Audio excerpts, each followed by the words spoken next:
Hi, everybody, and welcome to the newest installment of CISA Live. Today, we're celebrating the one-year anniversary of Secure by Design. Yay! Yay! What's the cake? I know, that's the one thing that we might have forgotten, but I feel very inspired from that lead-in was very inspiring on the one-year anniversary. I'm Erin Beekle-Wazorek. I'm the Chief External Affairs Officer here at CISA, and today I'm joined by the amazing Secure by Design team. Lauren Zabrick, Bob Lord, and repeat guest, Jack Cable. Via satellite. Coast to coast. This is coast to coast. Jack, the last time we were here, I believe that we talked about street hot dogs. Exactly, and we hope to maybe broaden the range of food we talk about today. We'll see. I know. I do wish we had some birthday cake. It is lunchtime. I would like some cake. It is. I think we failed on that. That's okay, because we're still here to talk about one of the most important sort of revolutions and efforts that CISA is undertaking, which is Secure by Design. Definitely. So why don't we just start with that? What is it? It's a year old. What is it? Why does it matter? And what have we done in the past year? Great question. Thank you, Erin. So Secure by Design is CISA's effort, our initiative, really our movement. It's a movement. It's a movement to shift the responsibility of security from the most vulnerable, the least equipped, all of us, critical infrastructure operators, to the most capable of tackling these issues. And this is directly in line with the National Cybersecurity Strategy. And a lot of people say, well, what does Secure by Design actually mean? It means that technology is designed such that it protects devices, data, and our connected infrastructure reasonably from cyber attacks. And so over the last year, we've done a lot. We've really worked to shift the narrative with our guidance, with our blogs, with our white papers, our new Secure by Design alerts that I know we're going to get into. I think we have one coming out this week. Pretty sure. Yeah, soon. Hopefully. Yes. Soon. Yeah, yes. Fingers crossed. Really trying to work with the ecosystem, with our RFI, our request for information, rather, our different conferences that we've gone to, our summits, and really trying to drive adoption with our technology manufacturers, which Jack will have more to say on later. Awesome. Yeah. Sounds like you guys have had a busy year. Very busy. Yeah. Very, very busy. It's been great. So now that we have an idea of what, and actually I was at Director Easterly Jen launched it at Carnegie Mellon last year, which was fantastic. And you guys have just been going. So let's dig in a little bit on the Secure by Design principles. Bob, I know this is a passion of yours. Can you talk to us and give us just a quick recap on what those principles are? Yeah, so I think there's a lot of advice out there, which is very good advice about how software companies and software developers can build products, and that's good. And I think one of the things we wanted to do is we want to step back and say, okay, with all of this very good advice that we largely agree with, why do we see the kinds of hacks that we see out in the wild? There's got to be a reason. And I think there's some missing pieces to the overall equation. So we came up with these principles, which we think will be the connective tissue between these other amazing bits of guidance. The SSDF, for example, is a great guide about how to build software securely. So one of the things that we say is that we want the software companies to take ownership of the security outcomes for their customers. And so that really means understanding more about what their customers do with the products. And believe it or not, customers do things that are often very different from the way that you thought that they were going to use it. So studying that and understanding how they're used, in some cases, not installed the way that you would think that was going to be installed. So taking all of that into account, and then also understanding how the bad guys do their job. How did this piece of software get perverted in some way that you didn't anticipate? So taking ownership of the customer's outcomes, hopefully good outcomes, but as we read in the press every day, often it's not such good outcomes. So that's one of the things we wanted to do, is to change that mindset from simply delivering the code to one in which you actually think about what happens downstream. So that's the first one. Anything to add there? No, I think that taking the responsibility for those outcomes, I think, is a really huge shift. And I think that's something that we really need to emphasize, because traditionally the responsibility or the expectation of security has really been pushed to the customer. It's been pushed to the farthest endpoints. Yeah. And as humans, right, with very busy lives and not enough resources to actually go up against our adversaries, security is just not going to scale. That's right. That's right.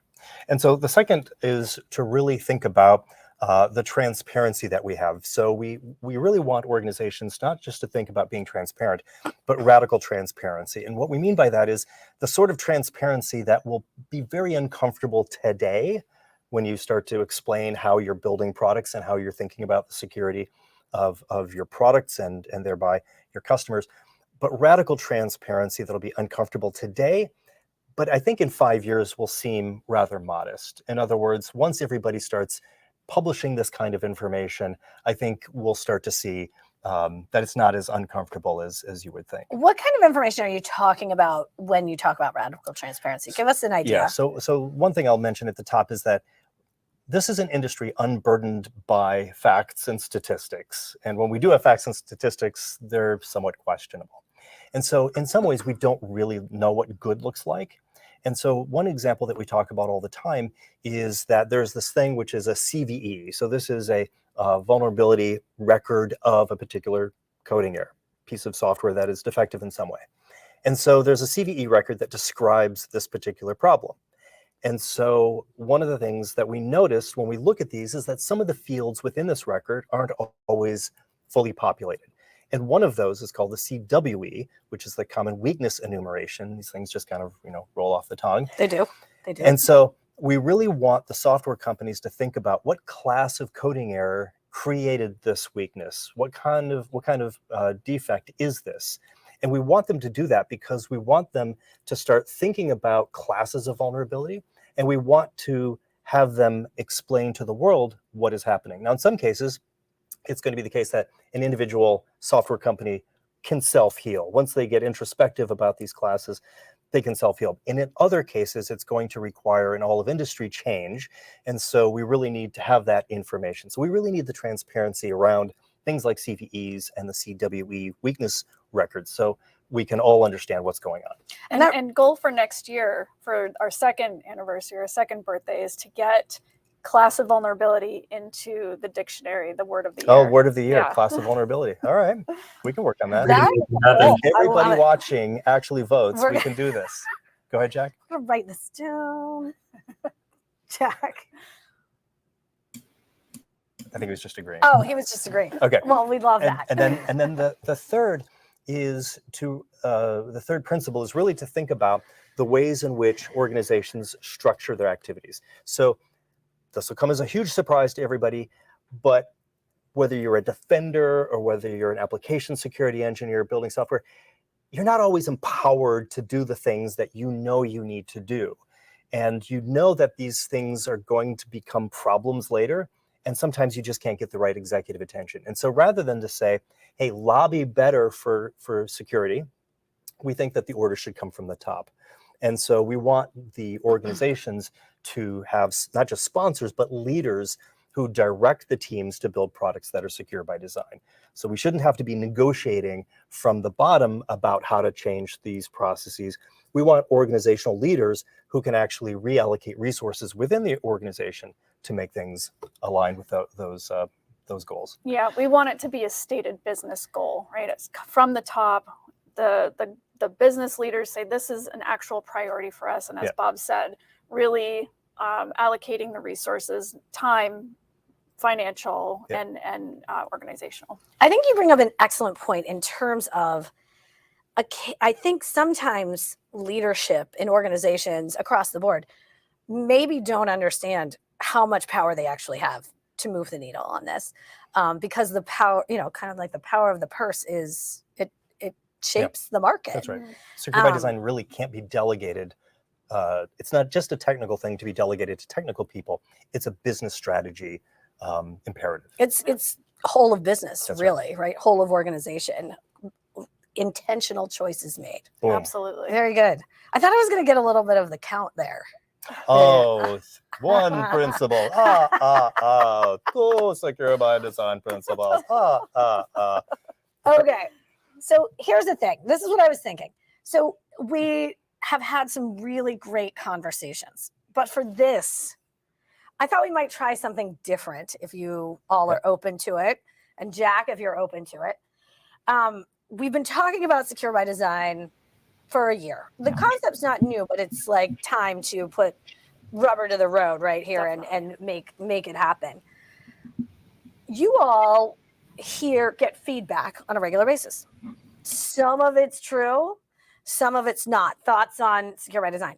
So I thought it might be fun if we just sort of went through some carefully curated, heard in the hallway kind of comments that we've heard. And you all have a chance to tell us if it is myth or fact. Love it. Jack, how do you feel about that? I'm in. Okay, good. All right. These are actual comments that have been submitted for clarification. Okay. Number one, and I'm going to throw, Jack, you get the first one. I think this one you're very interested in. We have a cybersecurity problem in this country. Obviously, this is a direct quote. Customers aren't patching enough, and we don't have enough defenders to counter the increasingly sophisticated threat actors. Myth or fact?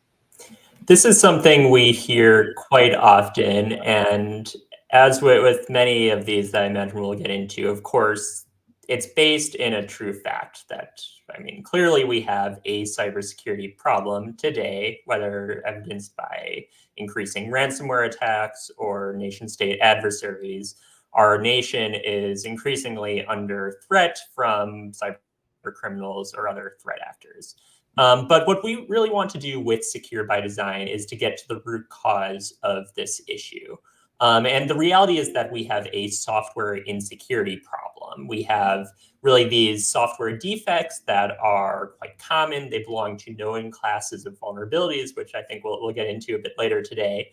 And really, as our director, Jen Easterly, mentioned at a recent testimony to Congress on threats from the People's Republic of China, while this instant response cycle we're in is necessary and we need to respond to incidents as they happen, it's only going to work and get us to a better state of long-term security if we can have a feedback loop and inform some of these longer-term secure by design improvements.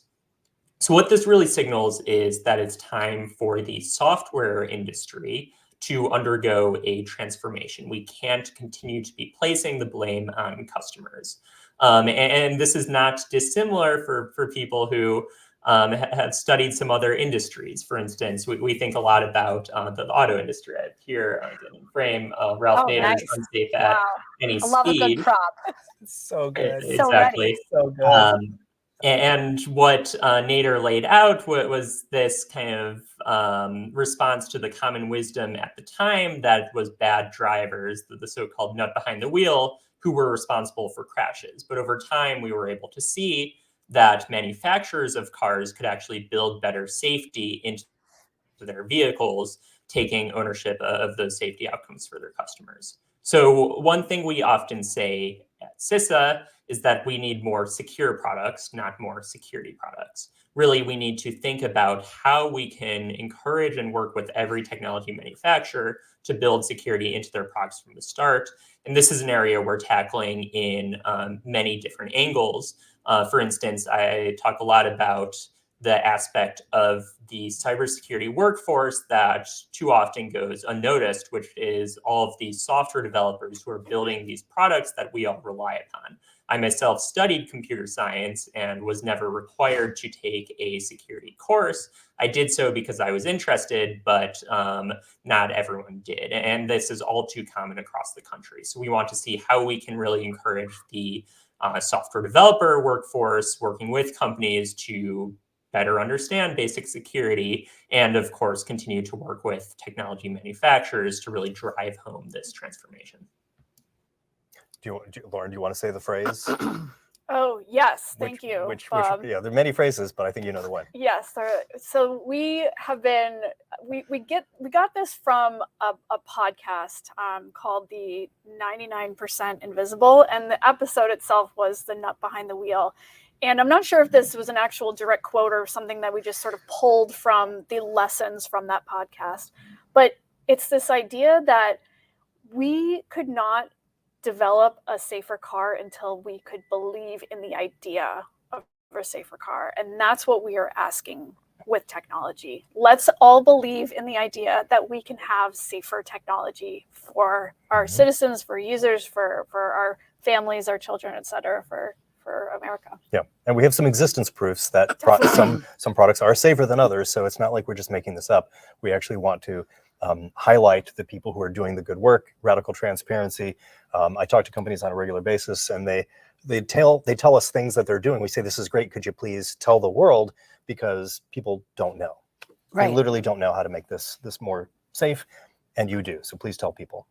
I think that's a really powerful, I do think that sharing, and to your point about radical transparency, while it is uncomfortable, it's also makes other companies who are doing the right thing feel less alone, that they're not the only ones investing, that there are others who are driving toward this, and that it is important. Yes.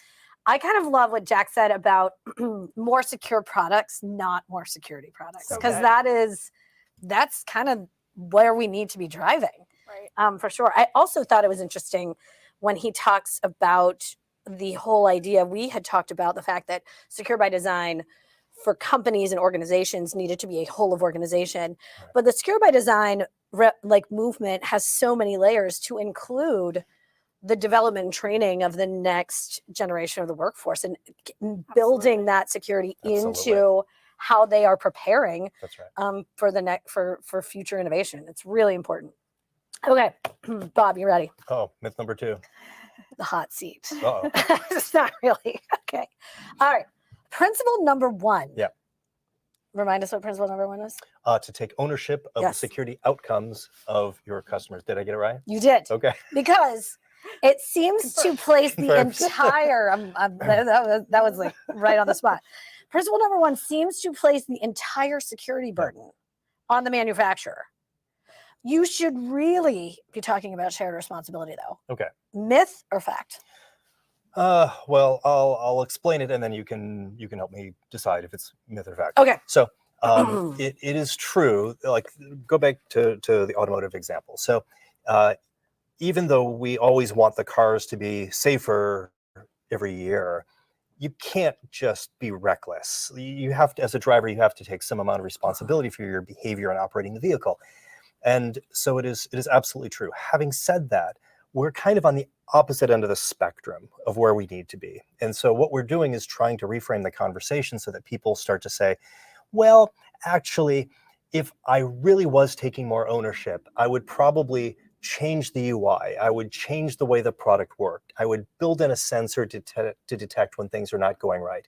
And then I actually could, for this one limited case, take more ownership.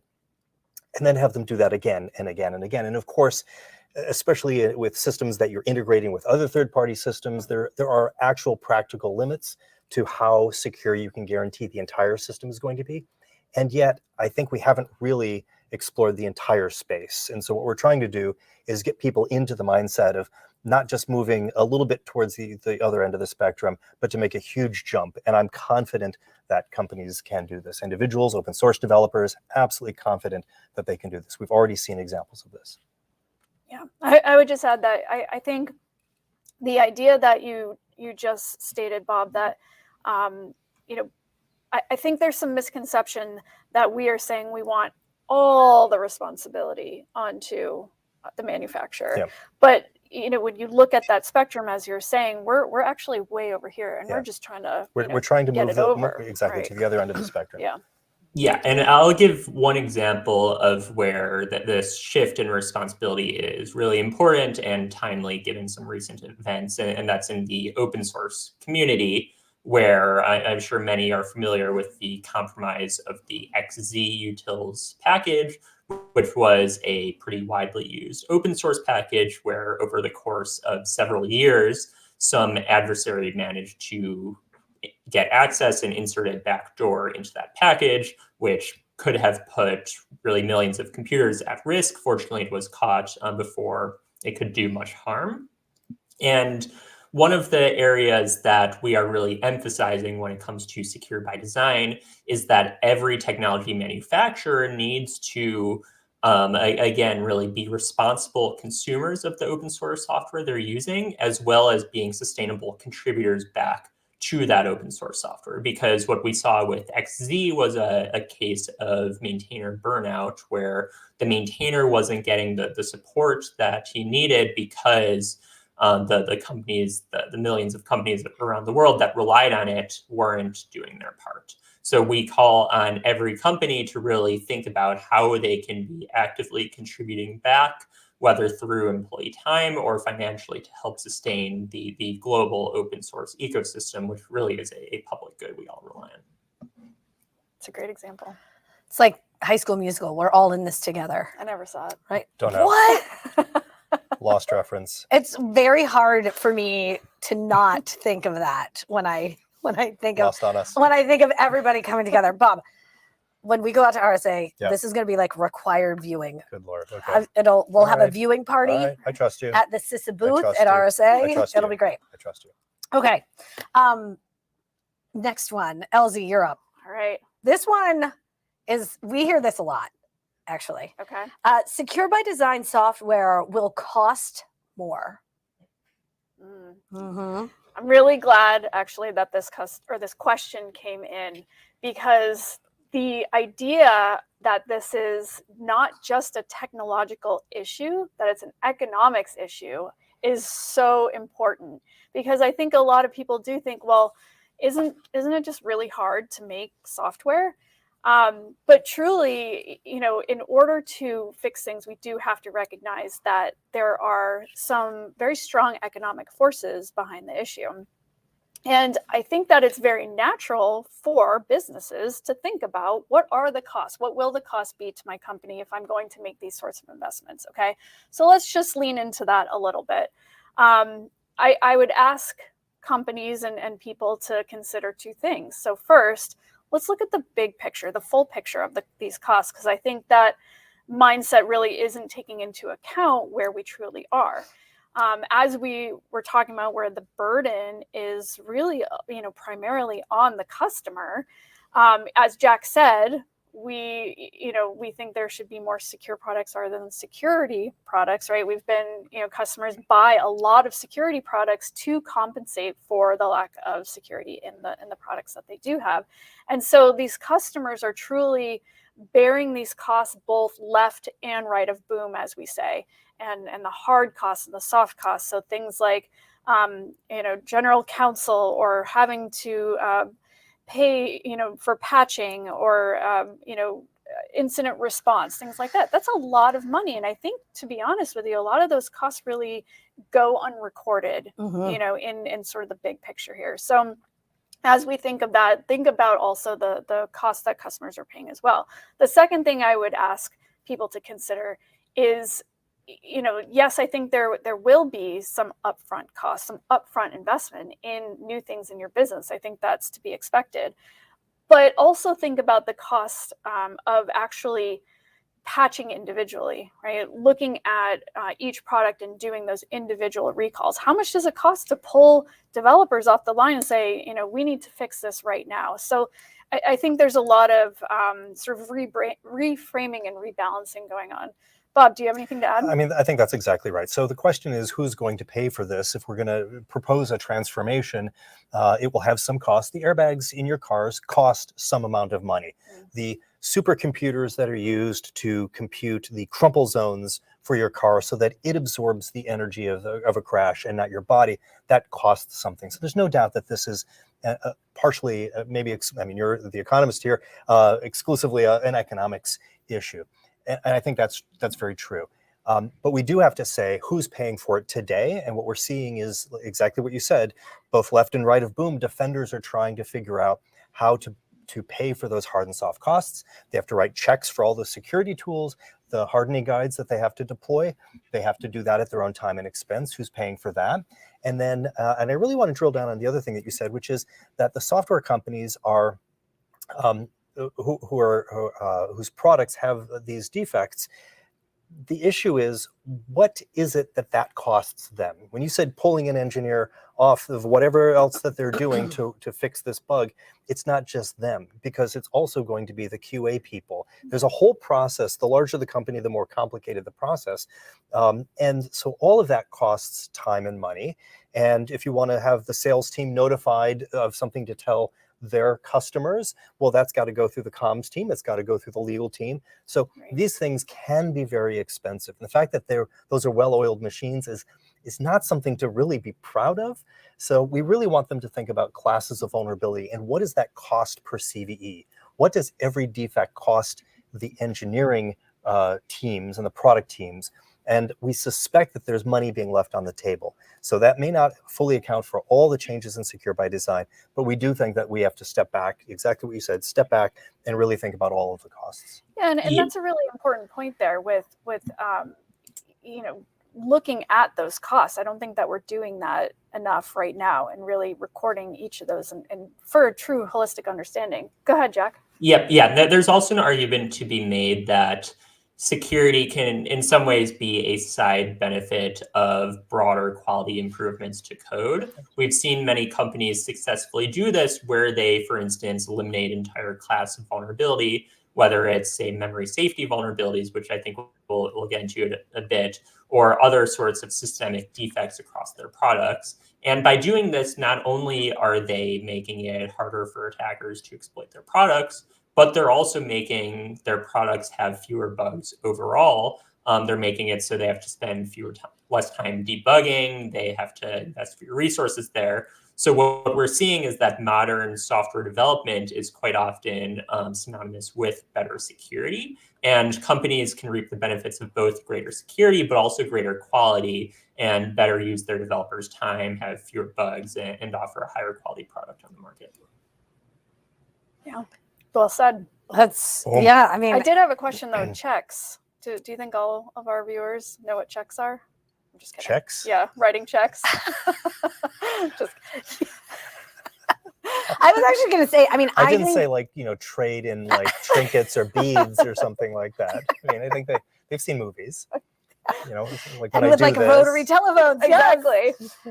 they know what this is. I think you bring up a very interesting point. I couldn't agree more, especially when we're seeing some of the stats coming out about we don't even really know the true cost of an incident response, but it is massive and it goes well beyond the technical side of it. Okay.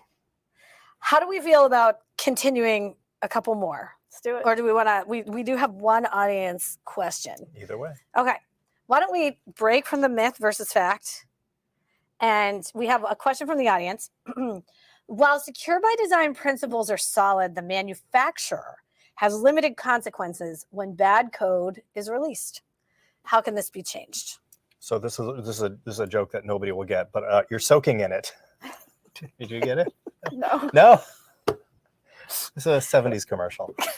Before my time, Bob. Is it for Calgon? No, it's for the that was Take Me Away. No, but that's go a ahead. different one. So I'll start, but I really want to hear what my co-panelists are thinking here. So I think awareness is the first part of it. And so going back to what Lauren said earlier, back in 1965, car manufacturers couldn't make safer cars until everyone understood the very idea that cars could be made safer. I think that's really where we are now.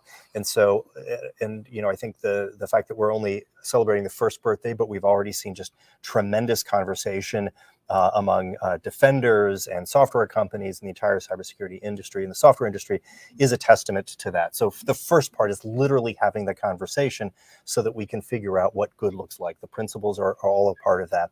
Other thoughts? So really, one of the core areas we're trying to drive with Secure by Design is this idea of a secure by demand approach, whereby customers can ask more of their vendors and make sure that they're being held to account. So we really want to see how we can provide customers of all sizes across all critical infrastructure sectors across America with the resources so that they can start asking and demanding more of their vendors. To that end, we announced a couple of weeks ago that we are joining the working group of what's called the Minimum Viable Secure Product, which is a checklist essentially for organizations to evaluate the security of their vendors, cross-industry working group. And we're really excited to see how through this and other efforts we can drive forward this idea of secure by demand, give customers the resources they need to ask the right questions of their vendors. Because really it's right that today many software manufacturers have been able to ship products with common classes of defects because there really isn't that signal from their customers that they specifically should be doing better. So we want to enable customers to be asking the right questions so we can start to see really a transformation here.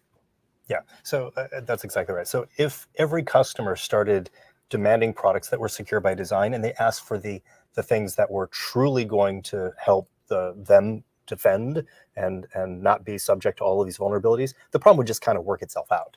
I mean, I think that's exactly right. So that particular initiative is really going to help us address that. It's an economics issue, right? Oh, there you go. It's an supply economics and issue. demand. Which amazingly, you also answered the next audience question, which Boom. was, Yep. how can orgs who don't design software help push vendors to be secure by design? By demanding secure products. Yeah, and you know, I want to emphasize what Jack said on this, that this need for people and organizations to not only be aware, but have the resources to ask these questions, because I think that, you know, there's a sort of a theoretical, and I think a lot of people think that, you know, this is a very complex, set of issues, and it can be. So however we can make it easier on that customer to know what they're talking about, to know what they can ask for, is a key goal of ours. Well, and CISA has a number of resources that do just that, that help cut through so much information that's out there to figure out what are the key questions that I need to be asking, and what are the baseline threshold for security that I need to be initiating. Okay, we have more myths or facts, depending. All right, Bob, you use funny terms like software manufacturers. People say that. I get it. Really, whatever. I actually very much enjoy, like, when Bob has an idea, I am always ready for it. Very kind. Use funny terms like software manufacturers instead of vendors, and product defects instead of vulnerabilities. These seem intentional. Yeah. Fact or myth? No, that's true. That's confirmed.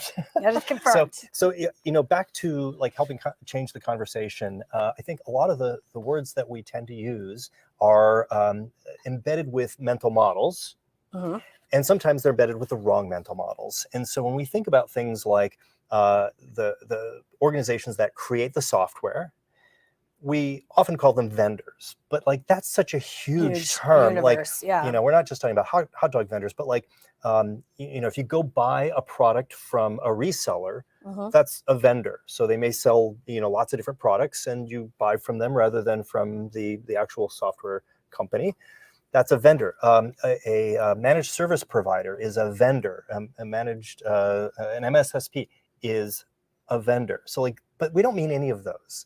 What we mean are the organizations that actually create the software, maintain the software, work with customers to develop new requirements, update the software. That's who we're talking about. And so what we're trying to do is invoke the model of an organization like a factory that is actually manufacturing something. That may not be the perfect term, but it was the one that I think created instantly the right mental model in the minds of the listeners. And then things like vulnerability. You know, I think the word vulnerability, to me, it sounds like this abstract notion. It sounds like it's just sort of an act of nature. It's unpredictable and unpreventable. Who could have seen this coming? Nobody could have seen this coming. When in fact, the vast majority of the problems that we see are known classes of vulnerability for which mitigations have been known, not just for years, but for decades. And so the word vulnerability kind of takes the emotional energy out of it when it should be creating that emotional energy. So when we say things like product defect, it becomes clear who's responsible. Somebody could have or should have done better. Or coding error. Now, I know a lot of people don't love that. And I'm sympathetic to those who don't love it, because they may assume that we're blaming the actual individual coder, which we're not. But it is a coding error, which then gets corrected in an update. And so we're trying to figure out, how do we use language to create the right mental models in people's heads? So that's one of the reasons that we talk a little funny. Well, and that leads into the next statement. You all seem very focused on classes of vulnerabilities. Myth or fact? I think We are Jack, how do you feel about that?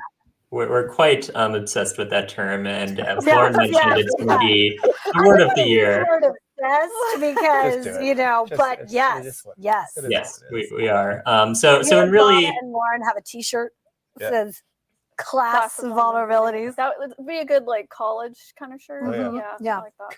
Sorry, Jack, go ahead. so what we're getting at with this idea is that the vast majority of vulnerabilities out there exploited today belong to a known class of vulnerability. So even if we don't know about that specific vulnerability in that specific product at that specific time, we sure know about how that vulnerability got into the product and what sorts of mistakes made that happen. And we've known about many of these for decades, or some like memory safety for even half a century.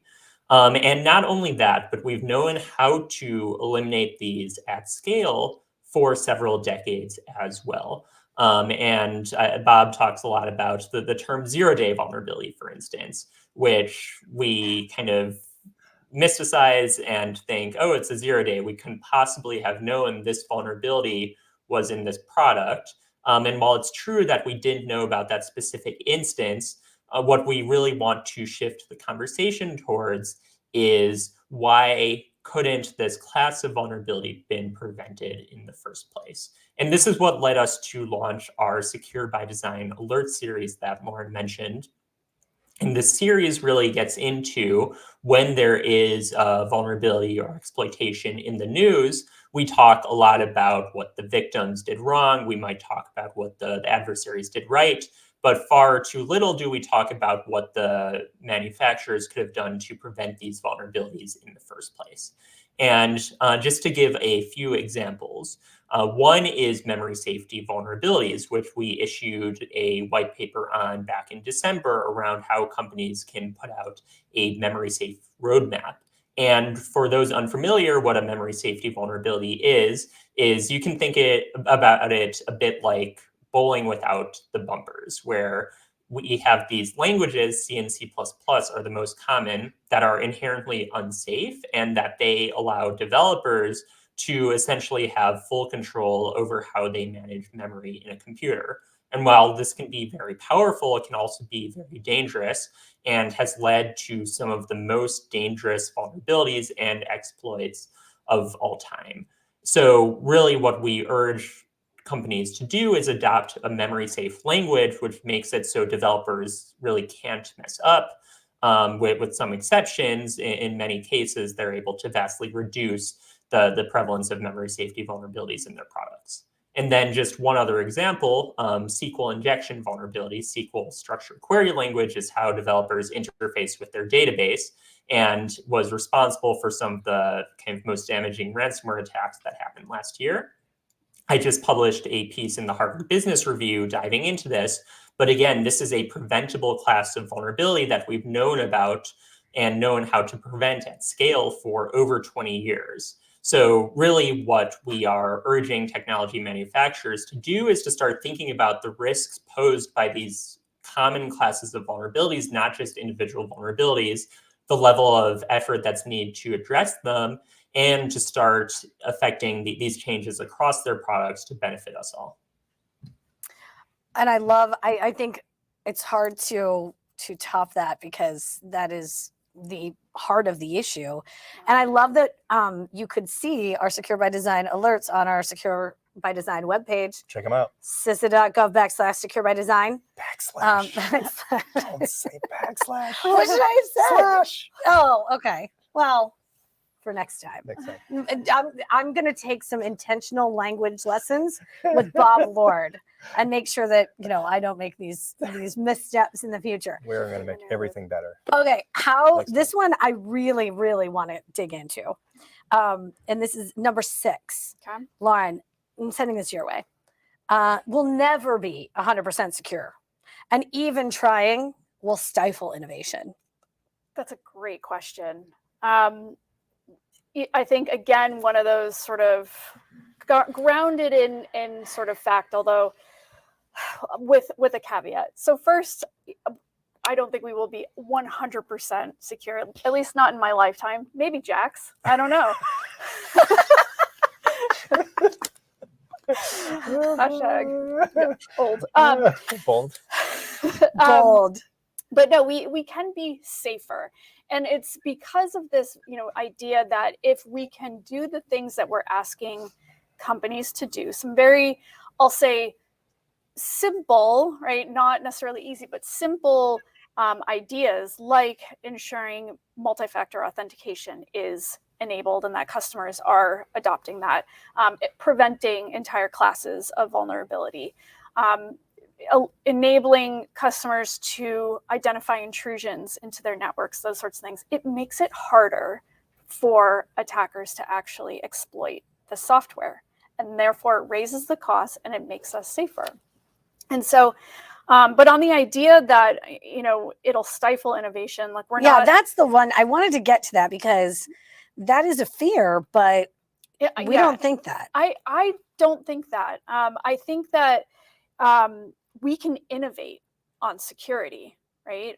I think we're doing our technologically minded people a disservice if we're like, oh, you can innovate on everything else except for security. And I think that's the wrong way to look. And so, yeah, I think that, both of those kind of, have some nuances there, but we can absolutely innovate on that security piece. And one more point on that, we're not looking for, to develop a whole compliance regime or a compliance industry around this. Again, they're very sort of simple ideas that we're really pushing. Bob, do you have anything to add on that?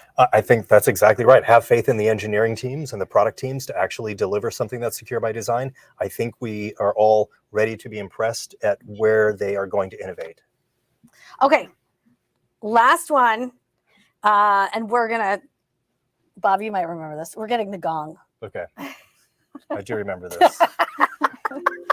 Okay, last one. It's a great show. You guys are depressing and don't have anything positive to say. And we have no cake. And there's no cake. So myth or fact?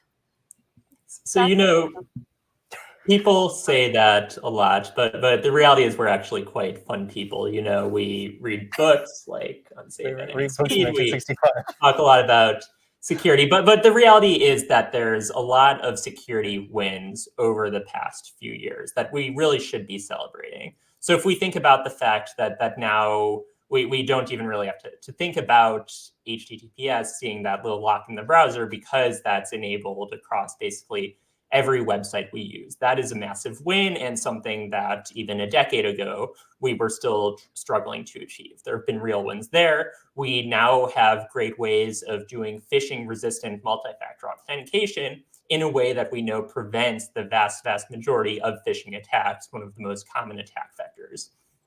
We also have, for instance, many operating systems that are much more secure by design because they implement sandboxing approaches and permissioning models that make it so you can install applications, and those applications can't access other data on your computer. So we have so many important things that we really should be celebrating. And to the earlier question, this is the result of great innovations that have led to great security improvements. So what we're excited to see at CISA is, however the next year, however the next 5-year decade, we can continue to see these innovations continue to drive down these very simple classes of vulnerabilities that we already know how to prevent and help ensure a more secure by design future. Yeah, look at all these friends who are with us in this effort. It's very pretty amazing. I think It's extraordinary. Happy first anniversary. Fantastic work on the Secure by Design. And thanks everyone for joining us. Have a great rest of your week. Bye.